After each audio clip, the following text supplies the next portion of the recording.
կզրուցենք ազգային ժողովրդի խմբակցության պատգամավոր Աննա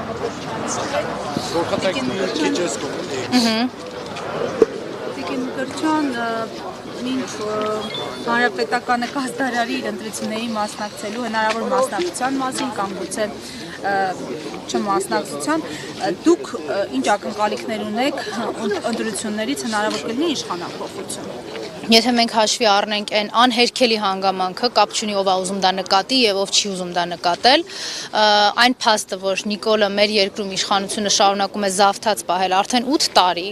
սկզբից դա սուտն ու կեղծիքներ, այսօր բացարձակապես վախը եւ բանդիտիզմը, նիկոլական բանդայի գործելավոճը միայն դա է, կազմակերպած հանցավոր խմբի միջոցով իշխանություն պահել։ Նիկոլը ոչ 2018 թվականի արտահերթ ընտրությունների ժամանակ խորհրդարանական,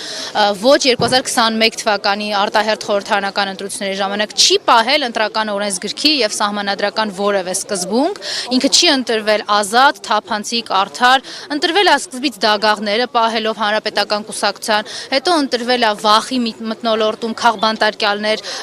ունենալով բանտերում եւ այս տրամաբանության մեջ հույս ունենալ կամ ինչ որ ավանց տալ Նիկոլին, որ լինելու է ազատ, արդար, այս անգամ Նիկոլը փոշմանել է եւ հերթական բաժինը Հայաստանից հանձնելուց հետո փորձելու է ինչ-որ ընտրական պրոցեսները ապահովել, ես կարծում դա անգամ միամտություն չի, դա հանցավոր ինքնավստահություն է, որը թույլ տալ չի կարելի եւ այդ հանգամանքին նպաստող եւ ապացուցող շատ այլ գործոններ էլ կան, տեսեք մի հատ իրանց անսահման լկտիությունը ցանկացած ոլորտում, ինչ ենք մենք մենակ քաղաքական եւ ընտրական պրոցեսների վրա ֆիքսվում, այսօր մենք էլի այս հակակոռուպցիոն դատարանում ենք, այն դատարանը, որը ստեղծվել է արտակարգ ռեժիմով, Նիկոլի ընդդիմախոսներին դատելու, Նիկոլի ընդդիմախոսներին ճնշելու համար, հնարավորություն չտալու քաղաքական եւ քաղաքացիական դիրքորոշում ունենալու եւ նայեք ինչա կատարվում մեր շուրջը, այսօր Նիկոլի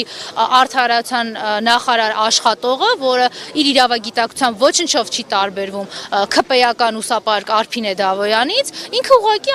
լսեք ինչա ասում այդ Սրբուի Գալյանը, այն նույն Սրբուի Գալյանը, որ ասում էր $200,000 իմ համար ինչա, որ պետք է ես չունենամ։ Ինչա ասել է, որ եթե վիրավորանքը անցնում է քրեորեն պատժելի սահմանը, լսեք ուշադիր, հա, այս երկրի արդարացան նախարարը չգիտի, որ վիրավորանքը ոչ մի սահման չունի, որը կարող անցնի քրեականի, որտեղ վիրավորանքն ու զրպարտությունը Հայաստանի Հանրապետությունում իբր թե ապա քրեականացված են։ Այ արդարադատությունը այսօր այդ նույն հոգեվիճակում է, ինչ որ Սրբուի Գալյանը այդ հոգեվիճակում այդ հարցազրույցը տարուց։ Այս պայմաններում մտածել, որ բնականոն պրոցեսներ են, դա նորից եմ կրկնում ինքնախաբեություն, եկեք ինքներս մեզ չխաբենք, ես պատրաստ չեմ ինձ խաբել։ Հիմա եթե ինքնախաբեություն է, սա ենթադրվում է, որ դեմ եք ընտրությունների Նիկոլ Փաշինյանի հետ մասնակցելուն։ Հանրապետական կուսակցությունը անգամ 2021 թվականին է խոսել նրա մասին, որ ընտրությունների գնալ չի կարելի, որտեղ եկեք անկեղծ նորից խոսենք։ Խոսքը քաղաքական ընտրությունների եւ պրոցեսների մասին չի։ Նիկոլը քաղաքական պրոցեսների արդյունքում չի եկել Հայաստանում իշխանության,